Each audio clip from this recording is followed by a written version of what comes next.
కృపాంజలి కార్యక్రమానికి ప్రేమతో మేము ఆహ్వానిస్తున్నాం. ఈ కార్యక్రమం ప్రత్యేకంగా జీవిత పాఠశాల అనే మకుటంతో కొన్ని వారాలుగా మనం అధ్యయనం చేస్తున్నాం. జీవితం ఊహించని మలుపులతో నిండి ఉండే ఓ అద్భుతమైన కావ్యం. ఏ వ్యక్తి జీవితానైనా చూడండి, అది చిన్నదైనా, కొంతమేర అయినా, దీర్ఘకాలానిదైనా, ప్రతి వ్యక్తి జీవితానికి ఓ ప్రత్యేకత సంతరించుకుంటుంది. దేవుడు ఏ వ్యక్తిని అనవసరంగా పుట్టించలేదు. అతడు ప్రయోజనకారి కావాలనేదే దైవోద్దేశం. కానీ మధ్యలో అపవాది చేత చిక్కడం వల్ల మానవుడు అటు దుర్మార్గుడుగాను, హానికరుడుగాను మారే అవకాశం ఉంది. దేవునికి తను తాను అప్పగించుకున్నవాడు ఉపకారిగాను, మేలు చేసేవాడుగాను ఉంటాడు. ఈ జీవిత పాఠశాలలో యోసేపు గారి జీవితాన్ని అధ్యయనం చేస్తున్నప్పుడు బాల్యం తన తల్లిని కోల్పోయినది, యవ్వనంలో తండ్రి నుంచి దూరం చేయబడింది, ఇంటి నుంచి, అన్నదమ్ముల ప్రేమ నుంచి ఎడబాటు నొందింది. ఇలాంటి జీవితం దుఃఖసహితమైందిగానే ఉంటుంది. ఎప్పుడు ఇలా అనుకుంటాను, కొంతమంది జీవితాలు ప్రారంభం సుఖంగా ఉంటాయి, కానీ అంతం దుఃఖంగా ఉంటాయి. కొంతమంది జీవితాలు ఆరంభం దుఃఖంగా ఉంటాయి, ముగింపు సంతోషభరితంగా ఉంటాయి. మరికొందరి జీవితాలు ఆరంభం, ముగింపులు దుఃఖంగా ఉన్నా మధ్యకాలం సంతోషకరంగా ఉంటాయి. ఇలా అని ఒకే పడికెట్టు రాయిని అన్నింటికీ మనం చెప్పలేం, కానీ జీవితం అనేది మాత్రం ఊహించని మలుపులు కలిగిన ఓ రసవత్తరమైన కావ్యంలా కనిపిస్తుంటుంది. అందులో ఆదికాండంలో మనకు అబ్రహాము జీవితం, ఇస్సాకు, యాకోబుల జీవితం కనిపిస్తున్నా వారితో సమానంగా కాదు, వారికంటే మించినదిగా, ఒక అద్భుతమైన రసవత్తరమైనదిగా ఈ జీవితం మనకు కనపడుతుంది. అది యోసేపు గారిది. ఆయన తన అన్నల చేత ద్వేషించబడినవాడు. కేవలం తండ్రి తమ కంటే తమ సహోదరుని ఎక్కువ ప్రేమిస్తున్నాడు అన్నది వారి అసూయకు కారణం. కానీ ఎందుకు ప్రేమిస్తున్నాడు అనేది వారెవరికీ అక్కర్లేదు. చిన్ననాటనే తల్లిని కోల్పోయిన వారు గనుక ఆ తల్లి ప్రేమ కూడా తండ్రి చూపించాలనుకున్నాడు అని వారెవరూ గమనించరా. అంతేకాదు, తమలో లేని శ్రేష్ఠ లక్షణాలు తమ సహోదరులో ఉన్నాయి గనుక అతనికి విచిత్రమైన నిలువుటంగిని కుట్టించాడు అనే సత్యాన్ని కూడా వారు గ్రహించలే. మా నాన్న అందరినీ సమానంగా చూడాలి అనే ఒకే ఆలోచన ఉంటుంది, కానీ ఎక్కడో తమ లోపాలను సరిచూసుకోలేని, ఎదటివానిలోని శ్రేష్టతను గమనించలేని గుడ్డితనం ప్రతి మానవుల్లోనూ ఉంటుంది. అలాంటి పరిస్థితుల్లో యాకోబు గారు వెళ్ళి మీ అన్నల క్షేమ సమాచారం కనుక్కొని రాపో అని పంపించినప్పుడు క్షేమ సమాచారాన్ని కనుక్కోవడానికి వెళ్ళిన యోసేపు గారు మరల తిరిగి రాల. అదే ఆఖరిసారి అతని జీవితంలో తన ఇంటిని చూడడం. మరల తిరిగి అన్నడు ఆ ఇంటిని చూడడానికి రాలేదు. ఒక క్షణం ఆలోచించి నిదానిస్తే కొంతమందిని మరలా చూడలేం, కొన్ని చోట్లకు మరలా తిరిగి వెళ్ళలేం, కొన్ని స్థలాలను మరలా దర్శించనులేం. ఇవి దుఃఖంగా మిగిలిపోతాయి. ఎప్పటికైనా పుట్టిన ఊరు, పుట్టినిల్లు, వీటిని చూడడానికి కూడా అవకాశం లేని జీవితాలు ఎప్పుడు గుర్తొచ్చినా ఆ పల్లెటూరు, ఆ గానుగ చెట్టు, ఇవన్నీ జ్ఞాపకానికి రాకుండా ఎలా ఉంటాయి? చిన్నతనంలో ఆ తాటి ముచ్చికలో అన్నం ముద్ద పెట్టమని అమ్మ దగ్గర మారాన్ చేసిన రోజులు ఎలా మర్చిపోతాం? కానీ ఇప్పుడు అమ్మ లేదు, నాన్న లేడు. అన్నల క్రూరత్వం వల్ల అమ్మివేయబడిన యోసేపు గారు ఇప్పుడు ఐగుప్తులో ఉన్నతమైన స్థానంలో ఉన్నాడు.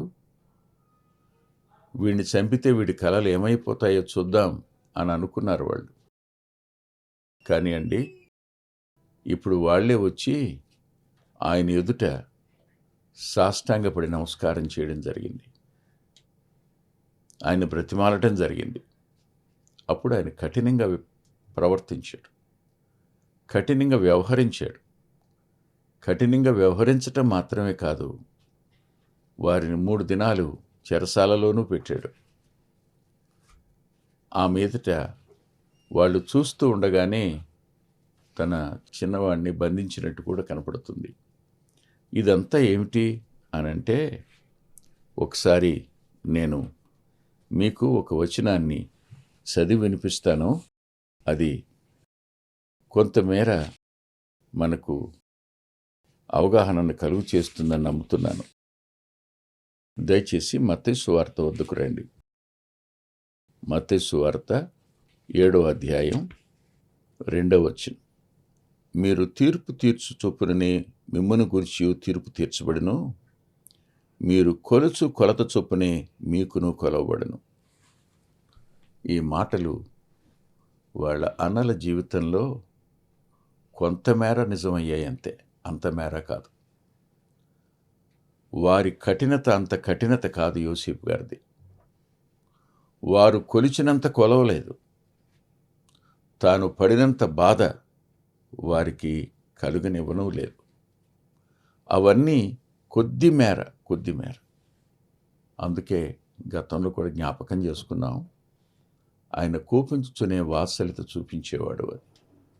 ఇప్పుడు మనం మిగిలిన పాఠాన్ని అధ్యయనం చేయడానికి ముందు చిన్న ప్రార్థన చేసుకుందాం. ప్రేమగల మా ప్రియ తండ్రి, పరిశుద్ధుడు అయిన గొప్ప దేవ, ఒక వ్యక్తిని ఉన్నతమైన స్థానంలోనికి తీసుకుని వెళ్ళగలిగిన వారు మీరే. మరి కొంతమందిని ఆ ఉన్నతమైన స్థానంలో నుంచి క్రిందకు దింపగలిగిన వారు మీరే. ప్రతివాని కాలగతులు నీ వశంలో ఉన్నాయి. నిన్నెరుగక విర్రవీగే తత్వమున్న మనుషులు ఒకానొక దినాన్న యోసేపును తన అన్నలు చూచి సాష్టాంగపడినట్లే మిమ్మల్ని సింహాసనాసీనులుగా చూసినప్పుడు ఎలా అయిపోతారో ఊహిస్తుంటే మనసు వేదనగా ఉంది నాయన. అందరూ అంతటా మారుమనసు పొందాలన్న మీ మాట ఎంత అద్భుతమైన సత్యాన్ని మా కళ్ళ ముందుకు తీసుకుని వచ్చిందో కృతజ్ఞత చెల్లిస్తున్నాను. ఈ దినపు పాఠాన్ని, కార్యక్రమాన్ని దీవెనగా మార్చండని, మా ప్రియుల హృదయాలకు ఆదరణనిమ్మని, నీ దాసుని మరుగుపరిచి మీ నామానికి మహిమ కలుగు చేసుకోండని యేసుక్రీస్తు ప్రభు వారి పేరట ప్రార్థిస్తున్నాం తండ్రి, ఆమేన్. చూడండి, 42వ అధ్యాయం ఆదికాండం 24వ వచనం. అతడు వారి యొద్ద నుండి అవతలకు పోయి ఏడ్చి మరలా వారి వద్దకు వచ్చి వారితో మాట్లాడి వారిలో షిమియోనును పట్టుకొని వారి కనులెదుట అతన్ని బంధించారు. 24వ వచనంలో వారి యొద్దకు వచ్చి వారితో మాట్లాడి అనే మాట. ఏం మాట్లాడాడు ఆయన? ఏం మాట్లాడుంటాడు ఆయన? ఏం మాట్లాడాడో మరుగ్గా ఉంచారు, కానీ తన యొక్క అన్నల సంభాషణ యాకోబు గారితో, తన తండ్రితో మాట్లాడినప్పుడు ఆ మాటలు మనకు అర్థమవుతాయి. అదేమిటో చెప్తాను చూడండి. 33, 34 వచనాలు. అందుకు ఆ దేశపు ప్రభు మమ్మను చూచి, మీరు యథార్థవంతులని దీనివల్ల నేను తెలుసుకుందును.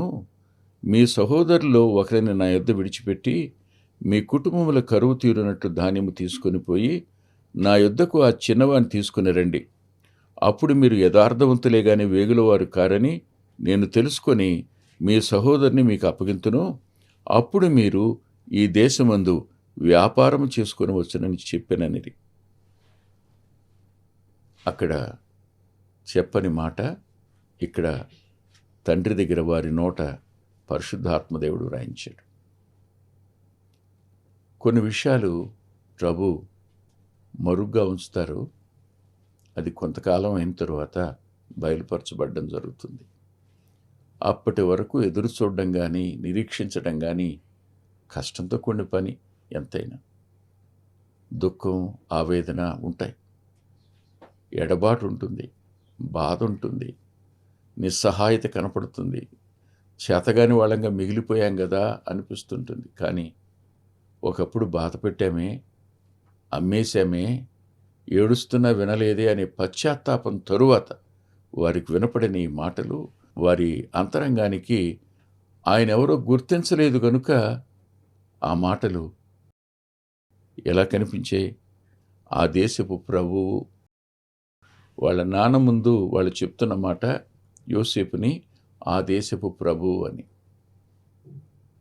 యేసుక్రీస్తు ప్రభుని గురించి చెప్పిన మాట ఆయన అందరికీ ప్రభు అని. ఆయన కోరుకునేది మనం యథార్థవంతులం కావాలని. ఆయన కోరుకునేది మనం ఆయన రక్తంలో కడగబడి పవిత్రులం కావాలని, పరిశుద్ధులం కావాలని. ఆయన ఇంతకు మించి ఇంకేం కోరాడు? మన మనసు మారాలని కోరుకున్నాడు. పాపి పరిశుద్ధుడు కావాలని కోరుకున్నాడు. భక్తిహీనుడు నీతిమంతుడు కావాలని కోరుకున్నాడు. అల్పకాలం జీవించే మానవుడు నిత్యజీవం కలవాడు కావాలని కోరుకున్నాడు. ఇదే కదా ఆయన కోరింది. ఆలోచించండి ఒకసారి. ఇక్కడ వారిని షిమియోనును బంధించి వారికి ఏమేమి ఇమ్మని ఆజ్ఞాపించడం మీరు చూడండి. 25వ వచనం, 42వ అధ్యాయం ఆదికాండంలో 25వ వచనం. మరియు యోసేపు వారి గోనెలను ధాన్యముతో నింపుటకును ఎవరి రూకలు వారి గోనెల్లో తిరిగి ఉంచుటకును ప్రయాణము కొరకు భోజన పదార్థములు వారికి ఇచ్చుటకును ఆజ్ఞ ఇచ్చెను. అతడు వారి ఎడలిట్టు జరిగించాను. ఇక్కడ 25వ వచనంలో 3 మాటలు కనిపించాయి. ఒకటి, వారి గోనెల్లో ధాన్యాన్ని నింపడం. వారు ఎన్ని గాడిదలను తోలుకొచ్చారో తెలియదు. ఒక్కో గాడిద మీద ఎన్ని గోనెలు వేశారో తెలియదు. చిన్న ఇల్లు కాదు కదా, కొద్దిమంది ఉండేటువంటి కుటుంబం కాదు కదా యాకోబు గారిది. ఒక్కొక్కరికి ఉన్న సంతానం, పనివారు, వాటి ఆహారం, ఇవన్నీ కొంచెం కాదు. వారు తీసుకుని వెళ్ళిన ఏ గోనె అతడు నింపకుండా మానలేదు. కొంత మాత్రం పట్టుకుని వెళ్ళండి, కొంత విడిచిపెట్టి వెళ్ళండి, నేను ఇవ్వలేను అనలేదు ఆయన. ఇక్కడ కనిపించేది ఏమిటి అంటే ఆయన కనికరం. ఇక్కడ కనపడేది ఆయన వాత్సల్యత. ఇది మనం ఎన్నడూ కాదనలే. ఇక్కడ నేను మరో మాటను కూడా మీకు జ్ఞాపకం చేయాలని ఆశపడుతున్నాను. అదేమిటంటే 5వ అధ్యాయం మత్తయి సువార్తలో 45వ వచనాన్ని చదువుతాను. ఆయన చెడ్డవారి మీదను మంచివారి మీదను తన సూర్యుని ఉదయింపచేసి నీతిమంతుల మీదను అనీతిమంతుల మీదను వర్షము కురిపించుచున్నాడు. కింద అంటాడు, మీరు మిమ్మల్ని ప్రేమించిన వారినే ప్రేమించినడలా అన్నాడు. ద్వేషించిన వారిని కూడా ప్రేమించిన ఆయన ప్రేమ. తనని దాసునిగా అమ్మేసి ఆకలికి అలమటించేటట్టుగా చేసి ఉంటారు వాళ్ళు. అన్నం తినబుద్ధి అవుతుందా? ఎవరో తినరా అని పారేసిన ముద్ద తన గుడారంలో కూర్చుని ఉంటే ఎంతమంది పనివారు, ఎంత సమృద్ధి అయిన ఆహారం.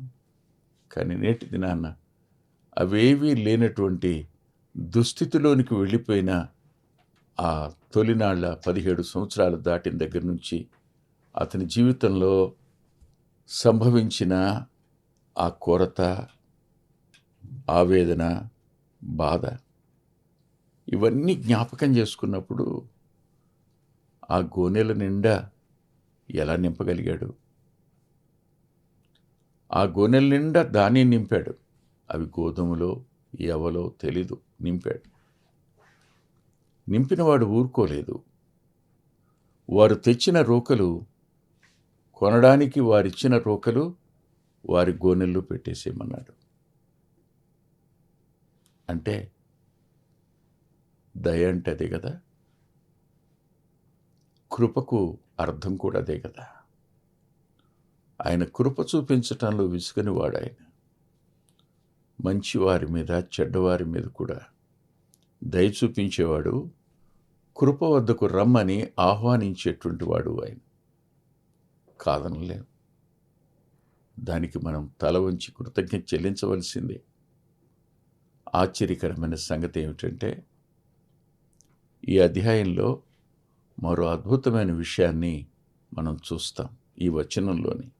అదేమిటంటే, ప్రయాణం కొరకు భోజన పదార్థములు వారికి ఇచ్చుటకు ఆజ్ఞ ఇచ్చాను.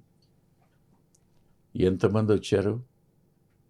10 మంది వచ్చారు అన్నలు. కేవలం 10 మంది అన్నలు మాత్రమేనా? ఏమో పనివారు కూడా ఉన్నారేమో తెలియదు. గాడిదలన్నీ ఉంటే ఈ 10 మంది కోసం ఆహార పదార్థాలు, వాటన్నిటినీ ప్రయాణమై వారు వాగ్దాన భూమికి చేరేటంత వరకు సరిపడా ఆహార పదార్థాలను ఇవ్వడం అనేది ఒక దేశపు ప్రభువు చేయడం చిన్న సంగత? ఎందుకో అన్నలు తమ తండ్రితో ఆ మాట చెప్పలా. తమ తండ్రి వద్ద ఆ మాటలు చెప్పలేదు వాళ్ళు. వారు వెళ్ళి ఆగి ఆహార పదార్థాలు తింటున్నప్పుడు ఒక వ్యక్తి ఒక గోనెను తెరిచాడు. అందులో రోకలు కనిపించాయి. కనిపించినప్పుడు ఏమైందో చూడండి. కనిపించినప్పుడు ఒక మాట, ఇంతకు మునుపు ఎన్నడూ వారి నోట రాని మాట ఇప్పుడు వచ్చింది. 42వ అధ్యాయంలో ఆ మాట మనకు కనపడుతుంది. నిజంగా ఇది మనకు ఆశ్చర్యాన్ని ఇస్తుంది. అదేమిటి అంటే 28వ వచనంలో, నా రూకలు తిరిగి ఇచ్చివేసినారు, ఇదిగో ఇవి నా గోనెలో ఉన్నవని తన సహోదరులతో చెప్పెను. అంతట వారు గుండె చెదరిపోయిన వారై జడిసి, ఇదేమిటి, దేవుడు మనకిట్లు చేసినని ఒకరితో ఒకడు చెప్పుకొనిరి. దేవుడు అనే పదం, దేవుడు అనే మాట మొట్టమొదటిసారి వారి నోట వినపడింది. ఆశ్చర్యం. ఆలోచించండి ఒకసారి. జ్ఞానానికి మించిన క్రీస్తు ప్రేమ దైవత్వాన్ని జ్ఞాపకం చేస్తుంది. ఆయన మన ఎడల చూపించిన కనికరం, ఆయన మన ఎడల చూపించిన జాలి, వాత్సల్యత. ఒకసారి మాసిలామణి గారు మాట్లాడుతున్నారు, కూర్చుని వింటున్నాం మేము. అది నారాయణగూడ బ్యాప్టిస్ట్ చర్చ్. అప్పట్లో జి శామ్యూల్ గారు ఎవాంజలిస్టిక్ ట్రైనింగ్ క్యాంప్ ఒకటి పెట్టారు 15 దినాల పాటు. నేను పబ్లిక్ సర్వీస్ కమిషన్లో అసిస్టెంట్ సెక్షన్ ఆఫీసర్స్ డైరెక్టర్ రిక్రూట్మెంట్లో సెలెక్ట్ అయ్యానని, లిస్ట్లో ఉందని పబ్లిక్ సర్వీస్ కమిషన్లో మనకు తెలిసిన ఆయన చెప్తే బయలుదేరి లిస్ట్ చూసుకోవడానికి వెళ్ళాను. జరిగింది వేరు, అది జ్ఞాపకం చేసుకుంటే బాధ అనిపిస్తూ ఉంటుంది. ఆ సమయంలో నేను ఆ ఎవాంజలిస్టిక్ ట్రైనింగ్ క్యాంపులో జాయిన్ అవ్వటం జరిగింది. అందులో మాసిలమణి గారు తన రాసిన పాటను జ్ఞాపకం చేసుకుంటూ, ఎందులకో నాపై ఈ ప్రేమ అందదయా స్వామి నామదికి అందులకే భయముందు తిని అంటాడు. అని ఎవరో అడిగారట, దేవుని ప్రేమకు భయం ఏమిటండి మీకు అని. అప్పుడు ఆయన అన్నాడు, నా వంటి వాడి మీద ఆయన అంతటి ప్రేమ చూపించడానికి ఏ కారణం ఉంది నా మీద అని భయం కలుగుతుంది తప్ప సంతోషం ఎలా కలుగుతుంది అన్నాడు ఆయన. యోసేపు చేసిన ఈ కార్యానికి వారికి దేవుడు జ్ఞాపకానికి వచ్చాడు.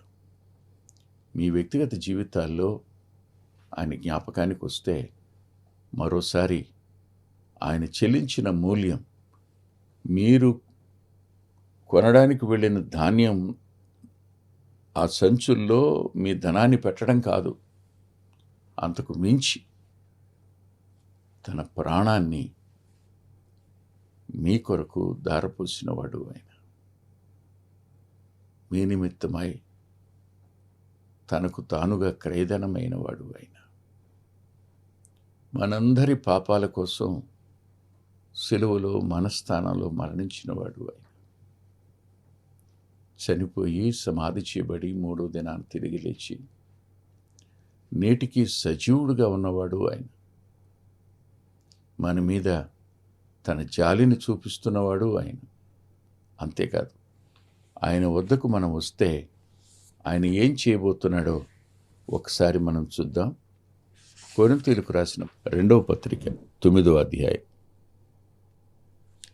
10, 11, 12 వచనాలు. విత్తువానికి విత్తనము, తినుటకు ఆహారము దయచేయి దేవుడు మీకు విత్తనము దయచేసి విస్తరింపచేసి మీ ప్రతి విషయంలో పూర్ణ ఔదార్య భాగ్యము గలవారగునట్లు మీ నీతి ఫలము వృద్ధి పొందించును. ఇట్టి ఔదార్యం వలన మా ద్వారా దేవునికి కృతజ్ఞతాస్తుతులు చెల్లించబడును.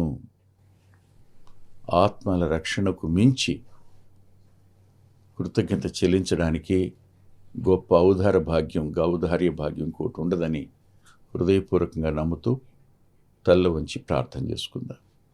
ప్రేమగల మా ప్రియ తండ్రి, పరిశుద్ధుడైన మా గొప్ప దేవ,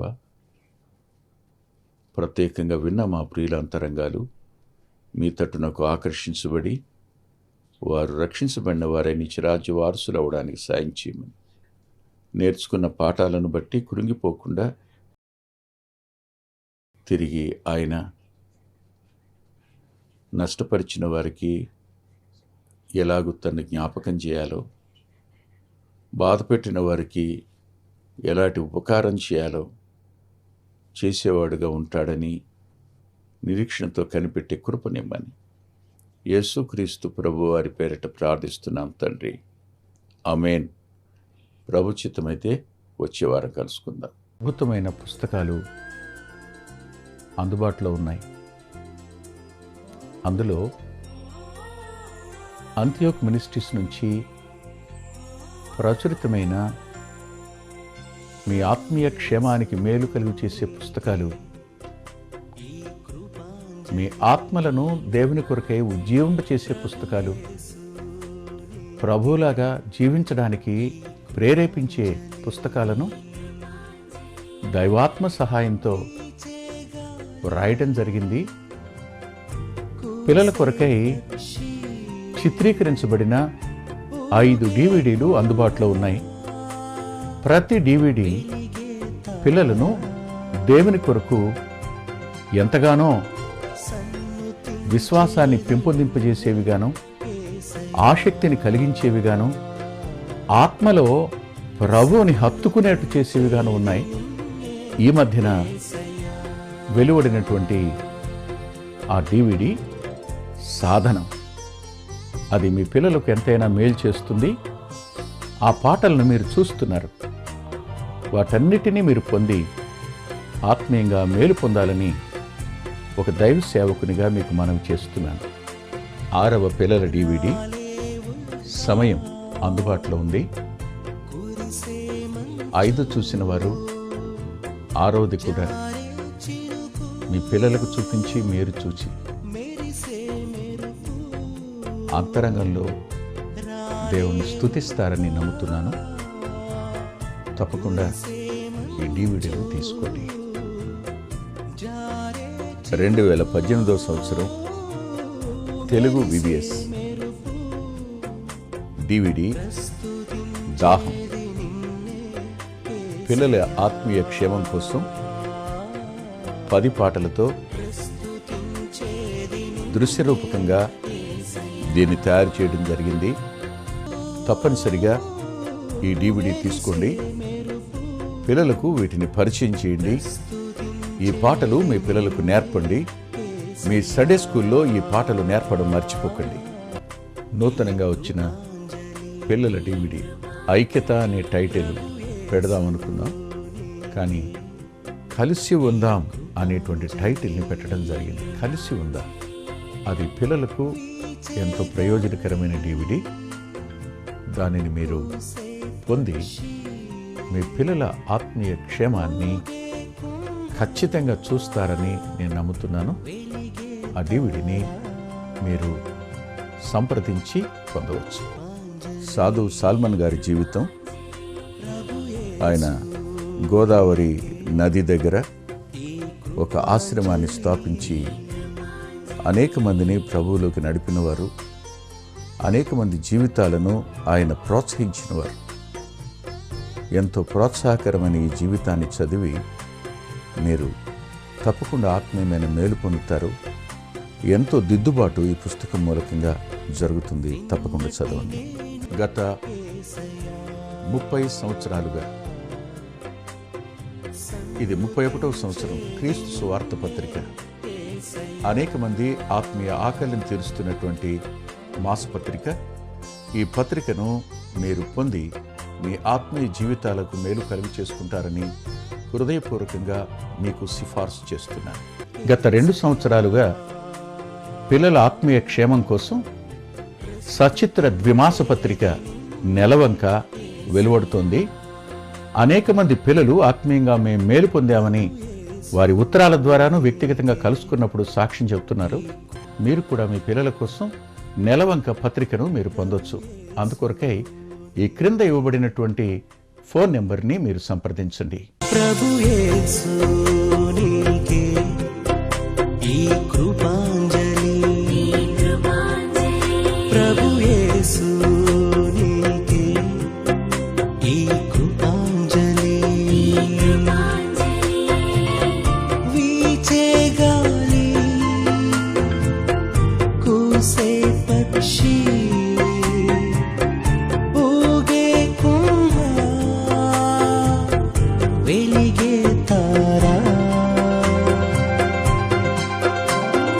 సన్నుతించేది నిన్నే.